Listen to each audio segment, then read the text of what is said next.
بریم که کیک خوشمزه اسفناج رو درستش کنیم. اول کار نیاز داریم به یه دونه سینی 25 در 35 قالب موج.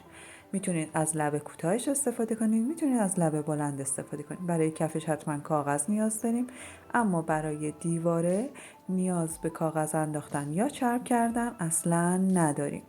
خب اگر که از کاغذ تفلون مثل من استفاده کردید که نیاز به چرب کردن نیست. اگر از کاغذ روغنی استفاده کردین، بعد از اینکه در ابعاد 25 در 35 اندازه کف قالب برشش زدید، فقط روی کاغذ رو چرب میکنید.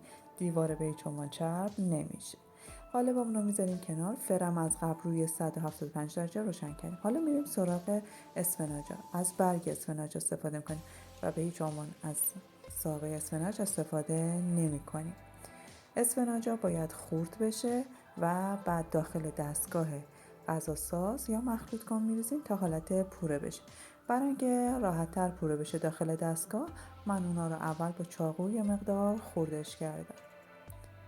بعد از خورد کردن داخل دستگاه غذاساز یا مخلوط کنتون بریزید. من از دستگاه همه کاره کاخلر دارم استفاده میکنم. داخل دستگاه میریزیم و به صورت پوره درش میاریم. برای اینکه عمر دستگاه ما زیاد بشه دقت کنید. بعضی از دستگاه ها مثل دستگاه کاخلر باید به حالت 1 2 3 ازش استفاده کنید. یعنی به حالت 1 2 3 میزنید و مواد رو پوره میکنید. هر بار درش رو باز میکنیم و مواد رو زیر و رو میکنیم تا کاملا همه یک نواخت و ریز بشه. بعد شیر رو اضافه میکنیم و دوباره همه رو با هم دیگه میکس میکنیم تا یک پوره روون داشته باشیم. حالا این مخلوط رو کنار میزنیم و میریم برای مخلوط کردن بقیه موادمون. پودر قند یا همون شکر ساییده شده داریم که اگر از پودر قند استفاده کردید حتما اونا الکش کنید. الک میکنیم که احیانا گلوله چیزی داخلش نداشته، چون همیشه بر اثر رطوبت ممکنه که یه مقدار داخل پودر قندمون حالت گلوله پیدا کنه و اگه خوب هم نخوره بعداً کیکمون ترک میخوره. کره آب شده داشتیم به دمای محیط رسیده و کاملا نرم شده. به پودر قندمون اضافه میکنیم و همینطور روغن مایع. روغن مایعی که استفاده میکنیم دقت کنید حتما روغن مایع مخصوص پخت و پز باشه. حالا این مواد رو با همزن میزنیم با سری بالونی و میذاریم تا کاملا موادمون یک دست بشه. اگر از همزنای دستی معمولی استفاده میکنید با همون سری تخم مرغ زن معمولی شروع میکنیم به هم زدن. انقدر باید هم بخوره تا کاملا موادمون یک دست و سبک بشه. اول دور کند و بعد کم کم درجه همزن رو زیاد میکنیم که دورش تند بشه. کاملا باید مخلوط بشه. بهترینه که در حین هم زدن یکی دو بار همزن رو باز کنید و مواد رو با لیسک جمع کنید که بهتر مواد هم بخوره. وقتی مواد کاملا مخلوط شد و یک دست شد، حالا موقع اضافه کردن وانیل هم به موادمون اضافه میکنیم و میذاریم هم بخوره. بعد از اون دونه دونه تخم مرغا رو اضافه میکنیم و میذاریم با مواد یکی بشه. دقت کنیم باید همه موادمون یک دما باشه، یعنی دمایی که تخم مرغ هست باید با دمای کره و بقیه مواد یکی باشه که شوک نده و موادمون خراب نشه. برای اینکه از سالم بودن تخم مرغامون خیالمون راحت باشه، تخم مرغا رو اول داخل یه دونه کاسه میشکنیم و بعد دونه دونه به موادمون اضافه میکنیم.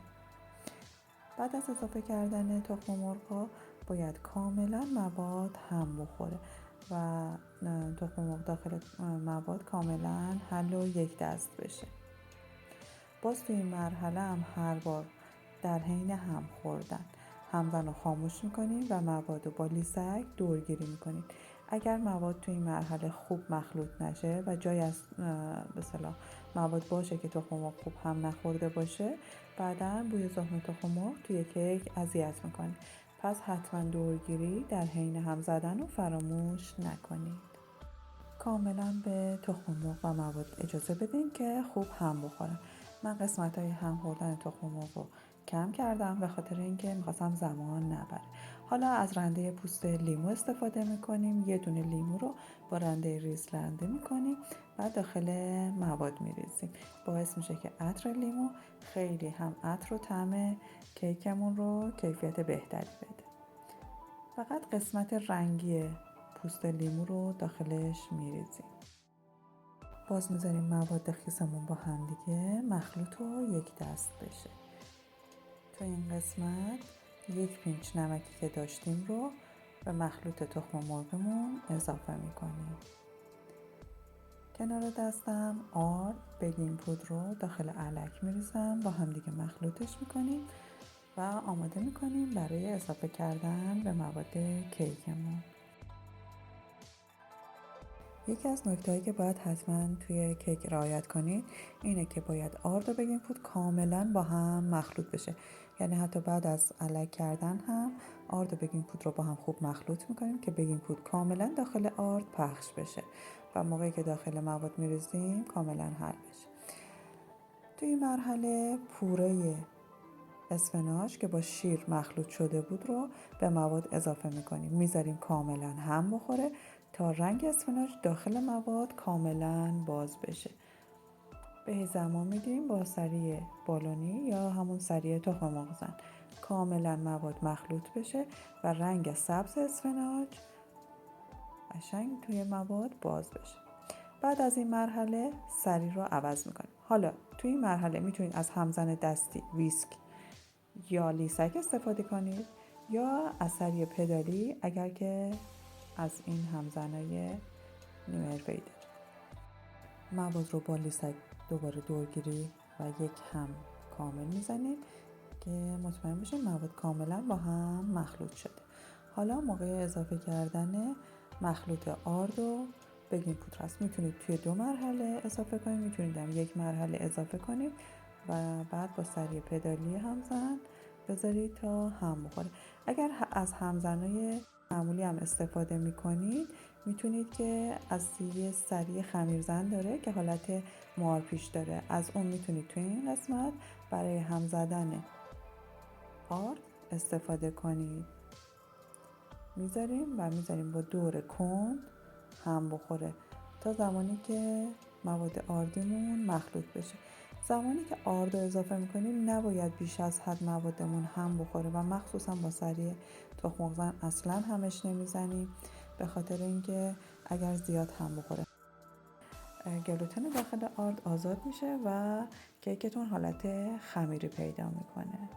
پس وقتی که آرد و بیکینگ پودر رو اضافه کردید دیگه زیاد هم نمیزنید، فقط در حد اینکه مواد مخلوط بشه. خب موادمون رو باز با لیسک یه دور دیگه زیر و رو میکنیم و بعد داخل قالبمون میرسیم. قالبی که دیوارش به هیچ عنوان چرب نشده باشه.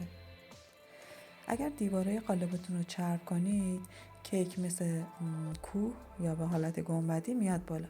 پس یکی از دلایل اینکه کیک حالت گنبدی پیدا میکنه اینه که دیواره ظرفا چرب میشه. مواد رو داخل قالب میریزیم و تمومش رو به حالت یه سطح داخل سینی فر بازش میکنیم. کاملا گوشه ها رو باش پر میکنیم. سعی کنیم که همه جای موادمون یک سطح باشه، یعنی یه طرف بیشتر یه طرف کمتر نباشه. کاملا روش رو صاف میکنیم. حالا برای اینکه خیالمون راحت باشه موادمون یک دست‌تر میاد بالا، با کمک یه دونه چاپستیک یا سیخ کباب چوبی به این حالت که میبینید موادمون رو داخل سینی یا قالب باز میکنیم. خب حالا این میره داخل فر یک طبقه بالاتر از وسط. کیک پخته شد. یه 2-3 دقیقه میذاریم داخل قالب بمونه تا از داغی اولیه بیفته. بعد با یه پالت یا یه کاردک از ظرف جدا میکنیم. پالت رو کاملا به دیواره میکشیم تا کیک ازش جدا بشه.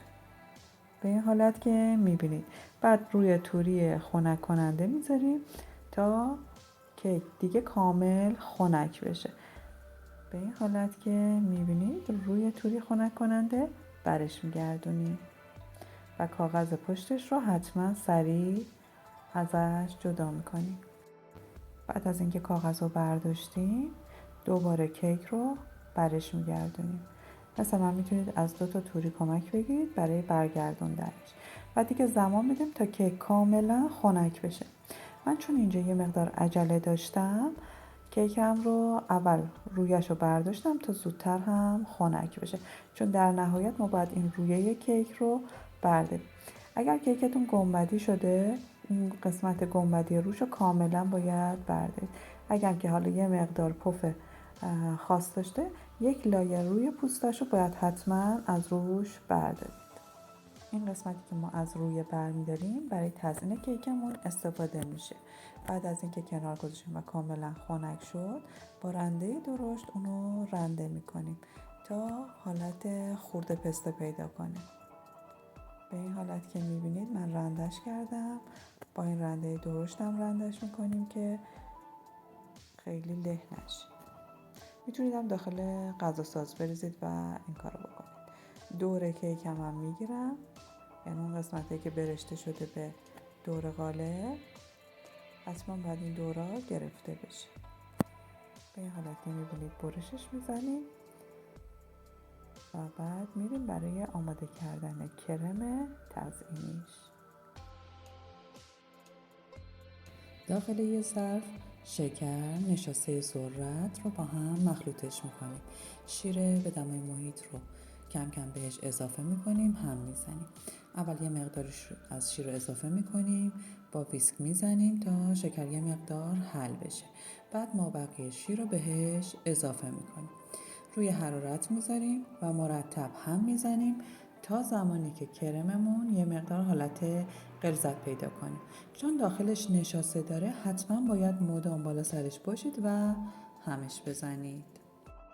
به جای این کرم میتونید از خامه قنادی فرم گرفته هم استفاده کنید، اما این کرم چون سبکه طعم خیلی مطلوب تری به این کیک میده، پس ترجیحاً همین کرم رو درست کنید. اگر در دسترس نداشتید یا براتون آماده کردنش سخت بود از خامه قنادی یا هر کرم وانیلی که خودتون دوست دارید استفاده کنید. وقتی که به جوش اومد حرارت رو خاموش میکنم، وانیل رو بهش اضافه میکنم. وانیل رو که هم زدم بعداً خامه ساده یا همون خامه صبحونه رو بهش اضافه میکنم و میذارم با گرمای کرم حل بشه. حالا کنار میذاریم تا خنک بشه. کرم خنک شده، کیکمونم کاملا خنک شده. روی کیک رو کاملا یک لایه با کرم خنک شده به دمای محیط میپوشونیمش. بعد از اینکه کرم رو روی کل کیک زدیم حالا با خورده کیک روی اونو تزیین میکنیم. به این حالت که میبینید میتونید تزیینش کنید. بعد از اینکه پودر کیک رو روی کیک کامل پوشوندید برای تزیین نهایی میتونید از خامه فرم گرفته که با ماسوره روی کیک میزنید تزیینش کنید. میتونید از مربای آلبالو استفاده کنید یا از کنفی که بهتون آموزشش الان میدم. برای درست کردن این کنفی نیاز داریم به زرشک تازه، شکر که اینا رو با هم دیگه مخلوط میکنیم و روی حرارت میذاریم. زرشک من فریزری هست و خودش یه مقدار که گرم بشه آب میندازه. حتما از زرشک تازه باید استفاده کنیم یا اگر که خواستید میتونید از آلبالویی که فریزم کردید باز میتونید برای این کار استفاده کنید. آلبالوی هسته گرفته فریز شده. با شکر مخلوطش میکنیم، روی حرارت ملایم میذاریم و میذاریم تا به جوش بیاد. باز اینجا فیلمو تندش کردم که وقت زیادی ازتون نگیره، وگرنه حتما باید شما روی حرارت ملایم بذارید. اگر میبینید خیلی زود جوش اومد معنی اینه که فیلم تند شده.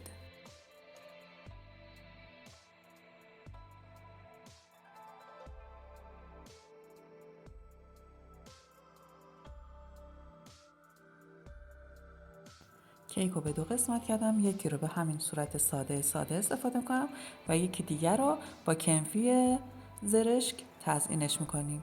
با یه تزیین خیلی ساده بسیار خوش رنگ و آبش میکنیم. حتما درستش کنید و کنار عزیزانتون نوش جان کنید.